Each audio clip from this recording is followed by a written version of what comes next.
Olá, bom dia pessoal. Agora são mais ou menos umas 7h30, 8 horas da manhã. E eu levantei hoje disposto a dar continuidade nesse estudo que eu estou fazendo sobre a salvação de alma. Como ser salvo, como adquirir a salvação da nossa alma, como morar com Deus, como ser chamado filho de Deus. Tá? Então essa é a segunda gravação que eu estou fazendo e aparentemente tá ficando bom, tá legal, tá bom, o estudo tá legal. Bom pessoal, eu falei ontem lá em Atos e falei sobre salvação também, alguns trechos dos versículos de salvação, lá em Coríntios, 1 Coríntios 6, 9 e 10. Agora, pessoal, eu quero falar para você no livro de Tito, capítulo 2, versículo 11 e 12, que fala sobre misericórdia, justiça e o mundo. É um versículo pequeno, mas que se ele for bem traduzido, você vai entender bem, que diz o seguinte: visto que com o coração se crê para a justiça, e com a boca se faz confissão para a salvação. Então, pessoal, vocês não reparam não, eu acordei faz 1 hora mais ou menos, fiz café agora, tomei café, meus olhos ficam meio irritados de manhã assim, e meu nariz também por causa da rinite. Eu tenho a rinite e me ataca de vez em quando, principalmente de manhã, então se eu ficar respirando assim, é mais a rinite mesmo. Bom, pessoal, então diz o seguinte: visto que com o coração se crê para a justiça. Quando você se converte a Deus,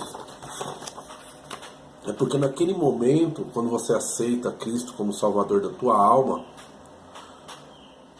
é porque naquele momento o teu coração, que era duro igual pedra, o teu coração que nunca conheceu a Deus, que nunca sentiu a presença de Deus, passa a sentir naquele momento e ele se aquebranta, o seu coração se aquebranta. E quando ele se aquebranta, automaticamente ele aceita que verdadeiramente, através da sua fé que você tinha em Deus, mas não conhecia verdadeiramente a Deus, você começa a acreditar que Deus é justiça, que a única forma de obter a salvação, de continuar sentindo aquela coisa gostosa, é você aceitar a Cristo como Salvador da tua alma e segui-lo em espírito e em verdade. Tá? Então o que a boca fala é porque o coração está cheio. Tudo aquilo que sai da tua boca é porque já estava no teu coração. É porque o teu coração já se encheu daquilo e numa hora propícia você vai falar aquilo. Então a boca fala do que o coração está cheio. Tá? E ao mesmo tempo, quando você reconhece que Cristo verdadeiramente é o Salvador, pode ser o Salvador da tua alma, pode ser a justiça verdadeira na sua vida, você vai confessar isso para as pessoas e para o mundo. Você vai passar isso para as pessoas e para o mundo, porque o seu coração se encheu de amor quando conheceu Cristo, quando se converteu, quando aceitou a Jesus. E aí você começa a confessar através das palavras, você começa a confessar através do seu testemunho, que é uma coisa muito importante. Eu falo muito para as pessoas sobre o testemunho. Às vezes a sua boca não fala, mas as tuas atitudes, que passam a ser o seu testemunho, falam. O que vai te doutrinar para ser um bom cristão ou não vai ser uma igreja A, igreja B, ou igreja C, ou comunidade, ou uma ordem. Não vai ser a doutrina daquele lugar. Lembrando que a palavra doutrina significa ensinamento. Então não vai ser o ensinamento ou a doutrina daquele local que vai fazer você se converter. Não. Então, a sua conversão vai fazer com que você passe a ver as coisas diferentes. passa a ter uma visão melhor e mais cristã das coisas. Então tem muita gente que diz assim, mas se eu não vou para a igreja porque eu gosto de calça e eu não vou parar de usar calça. Mas quem disse? E quem diz a você que você tem que parar de usar? Eu aprendi uma coisa na vida. Se Deus não mudar a sua vida, homem nenhum muda. Se Deus, o Espírito Santo de Deus, não convencer você do pecado que pratica, homem nenhum vai conseguir convencer. Então, quando você confessa com os teus lábios que Cristo verdadeiramente, Filho de Deus, é o Salvador da tua alma, é o que vai te levar para a eternidade com Deus, você passa a mudar os seus costumes, o seu modo de viver. Você começa a olhar que verdadeiramente você tem que mudar em alguns pontos da sua vida para que as pessoas ao teu redor vejam que verdadeiramente você mudou. E você mudou não porque você quer ser melhor. Você mudou porque você precisa mudar, porque através do seu testemunho você vai se achegar mais a Deus e as pessoas vão perceber a sua mudança através da palavra de Deus na sua vida, do Espírito Santo de Deus na sua vida, do seu testemunho que é diferente. O fato de você estar no meio de pecador não quer dizer que você tem que ser pecador. O fato de você estar numa festinha de criança não quer dizer que você tem que participar de tudo que está rolando ali na festa. Lembrando que quando você se converte, você tem que ensinar o seu ego que as pessoas, quando você não era convertido, alguém chegou até você para falar de Cristo. E esta pessoa que está ali no erro constante, ela também precisa de alguém para chegar até ela e mostrar que ela precisa de uma mudança na vida dela. Mudança sempre é bom, para melhor, é claro. E isso, muitas das vezes, depende de nós mesmos.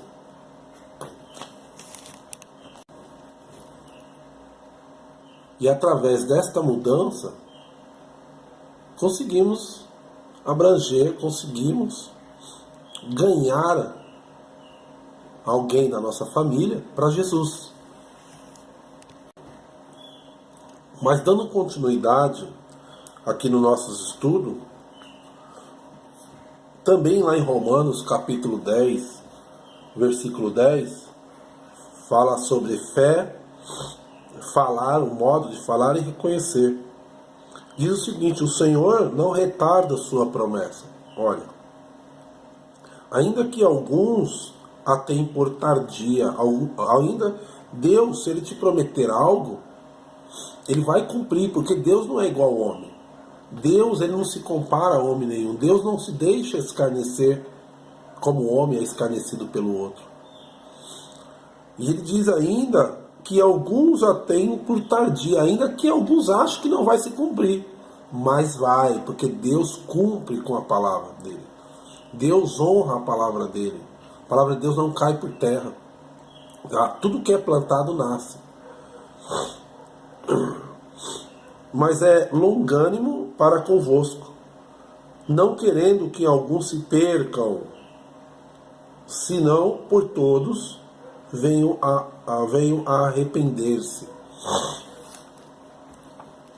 Se você cometeu algo que você viu que não é agradável a Deus, que não foi agradável a Deus, e procurar não se arrepender, seu coração ainda continua com aquela telha de aranha. Se você não tirar, vai continuar considerado como sujo.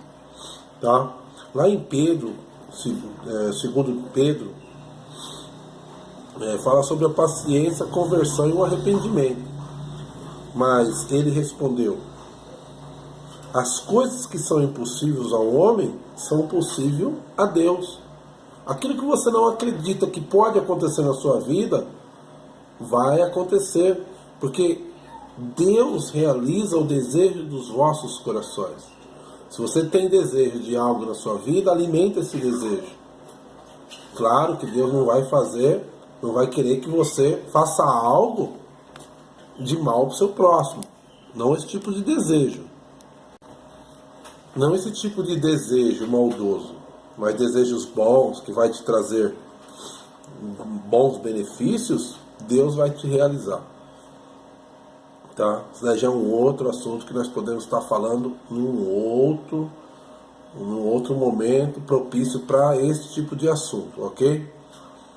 Então, nós vamos ler aqui ainda em Lucas, capítulo 18, versículo 27, que fala sobre os milagres de Jesus. Porque o Filho do Homem veio buscar e salvar o que se havia perdido. O Filho do Homem é quem? O Filho do Homem exatamente é quem? Porque o Filho do Homem veio buscar e salvar o que se havia perdido. Bom, Jesus era filho de Deus, porém nascido do homem, nascido do ser humano mesmo. E Jesus, ele veio para resgatar aquilo que se havia perdido. Quando eu disse que a palavra religião significa modo de viver, na verdade, ela também significa religar. Religar o quê? Religar aquilo que foi desligado. O homem, na antiguidade, lá no passado, ele se distanciou de Deus, ele começou a não acreditar mais em Deus. Porque o ser humano, se você pegar a história do ser humano, a história da antiguidade, o ser humano sofria muito, era muito escravizado. Quem tinha mais poder, na verdade, eram os que tinham dinheiro, que tinham bens, e assim sucessivamente. Então eles escravizavam os mais fracos, né? Os mais pobres, os mais fracos.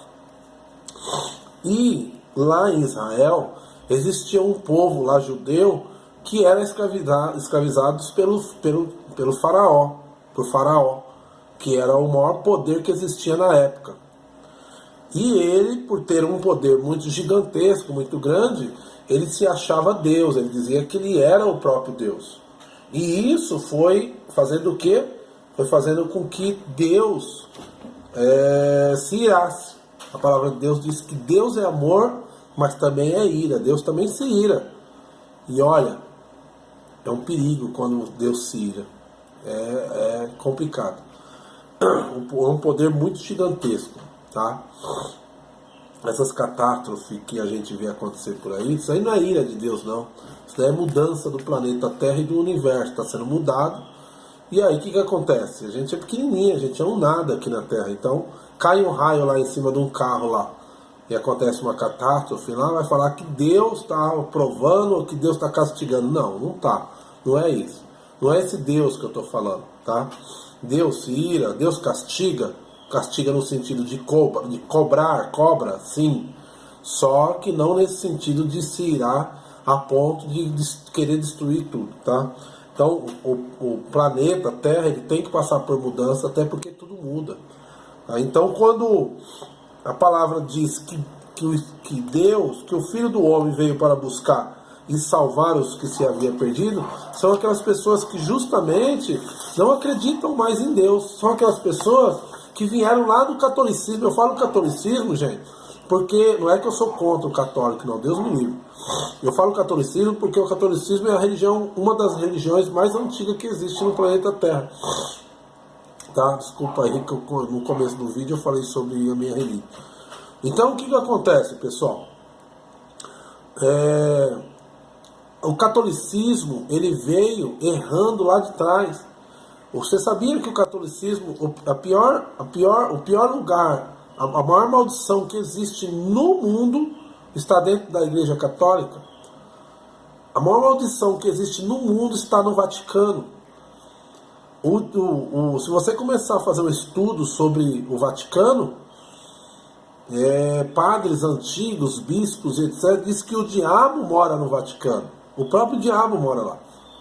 Então, se você pegar a história do Vaticano, da Igreja Católica, você vai ver que eles vêm ensinando as pessoas errado desde lá de trás. eles vivem muito paganismo, eles vivem muito uma realidade deles, mas fora totalmente da palavra de Deus, como ela ensina. Então abre os olhos para isso. Nós estamos falando aqui de salvação de alma. Nós não estamos falando aqui de estar dentro de um ministério, de uma igreja ou coisa parecida. Nós estamos falando de salvação da tua alma, que é individual. Jesus, quando ele veio para que o mundo conhecesse ele não veio para se mostrar que era Deus. Na verdade, ele era o próprio Deus. Mas Jesus, quando veio para a terra, nascido de uma mulher natural, ele veio para que as pessoas conhecessem ele e para que as pessoas tivessem o direito de falar diretamente com Deus, coisas que não existiam na época antes de Cristo. Então, os religiosos antes de Cristo, eles passaram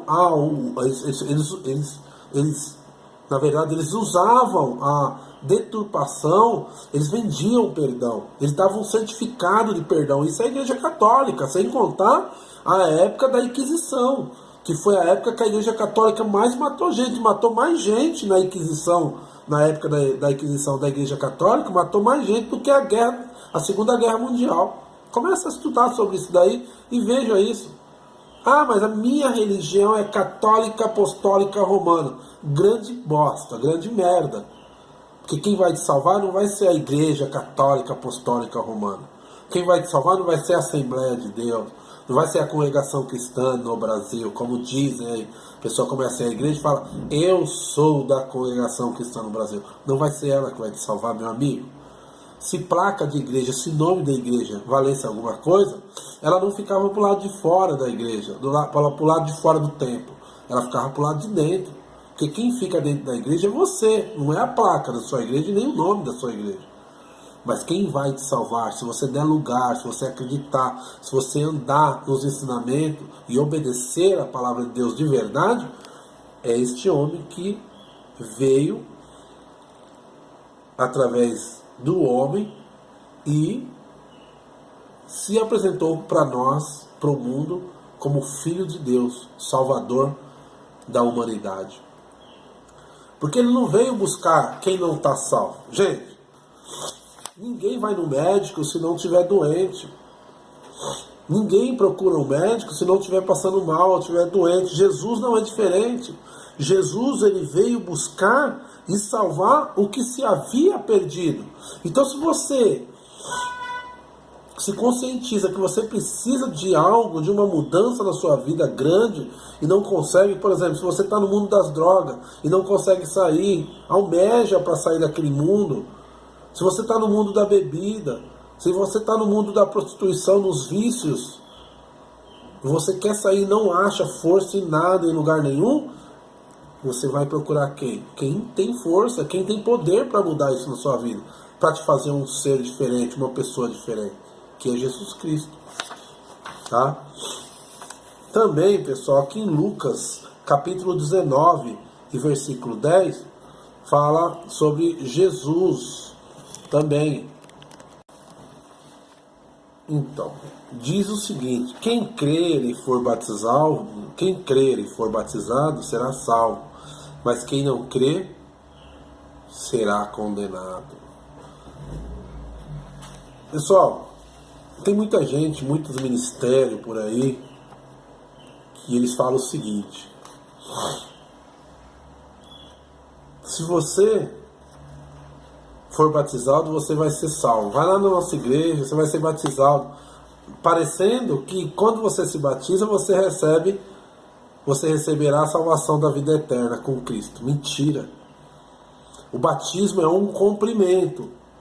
É um cumprimento que você terá na sua vida. Jesus Cristo, por exemplo, ele precisava se batizar nas águas para ser uma nova criatura? Não.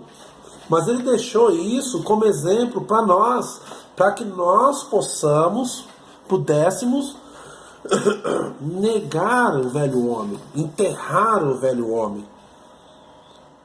Quem é o velho homem? Aquele homem que eu acabei de falar, que eu falei desde o começo das gravações. Aquele que fumava, bebia, se prostituía, matava, roubava, e aí por aí vai. Ele tem que enterrar esse velho homem para ele nascer de novo espiritualmente. Tem um homem na palavra de Deus chamado Nicodemos, se eu não me engano, lá em Pedro, no livro de Marcos e Lucas fala sobre Nicodemos, que era um homem muito sábio na época, o homem mais sábio daquele local, daquela província. E ele ouviu falar de Jesus. Ele ouviu que Jesus passaria por ali, que Jesus ia até aquele local. E ele esperou Jesus chegar ali. E ele era um homem muito inteligente, muito sábio. Quando Jesus chegou, bem à noitinha, ele foi procurar Jesus. E ele conhecia palavras de Escritura. E ele perguntou, começou a conversar com Jesus. E Jesus começou a contar as maravilhas do mundo e da terra para ele. Só que Jesus disse um assunto muito importante para ele. Olha, Nicodemos, para que você faça parte do reino de Deus, do meu reino, você vai ter que nascer de novo. Sabe o que Nicodemos disse a ele? Senhor, nascer de novo? Como nascer de novo? Eu terei que voltar para o ventre da minha mãe, já sendo grande, e nascer de novo? Como isso? E Jesus disse para ele, Nicodemos, Nicodemos, se eu estou falando das coisas terrestres e você não está entendendo, imagine se eu começar a falar das espirituais. Então, para que você entenda os propósitos de Deus na sua vida e no mundo de salvação, você tem que nascer de novo. Você tem que negar o velho homem, a velha pessoa que você tem dentro de você, que faz com que você cometa tudo aquilo que é desagradável a Deus. Tá, pessoal? Então, quem crê, o batismo nada mais é que um exemplo de negação, um exemplo de você negar aquilo que você não quer mais. Você quer nascer para uma nova vida. Você quer ser uma nova criatura, você quer ser chamado filho de Deus. E para que tudo isso aconteça na sua vida, você tem que fazer o quê? Você tem que ter a chave, você tem que abrir o cadeado. E através disso é o quê? Respeitando e vivendo a palavra de Deus como ela pede. Quem crer e for batizado, será salvo. Quem crê, então quem vai te condenar não vai ser Deus, não vai ser os anjos, não vai ser ninguém, vai ser você mesmo. Porque se você crer e obedecer a palavra de Deus, Deus estará com você, o Espírito Santo de Deus fará morada na sua vida. Então quem crer e for batizado será salvo, mas quem não crê já está condenado. O crer vem de você querer. Então se você não crê, você se condena. Ninguém vai te condenar, é você mesmo que irá se condenar. Tá? Lá em Marcos capítulo 16, versículo 16, diz o seguinte: ao qual, não havendo visto, há mais, no qual não o vendo agora, mas crendo vos alegrais com gozo inefável e glorioso, alcançando o fim da vossa fé,